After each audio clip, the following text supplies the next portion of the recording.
guys, pagka hindi nyo alam kung saan ako nakatira, dito lang ako sa Haro Leyte, sa baba ng bundok na yan mga guys. Diyan ako nakatira. Yan, yung anong bundok na yan, tinatawag yan na ano, Mount Amandiwing. So diyan ako guys nakatira. Ayan daw. Laglag yung cigarette mga guys. Yan, yun yung ikikita nyo yung bundok na yan. Diyan ako nakatira sa baba.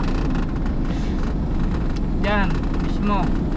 Maraming ano dyan, monkey.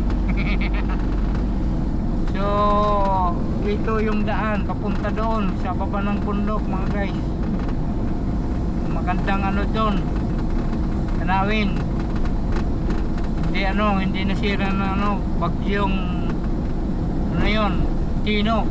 Hindi nasira. Ay mababait kasi mga tao nakatira doon mga guys.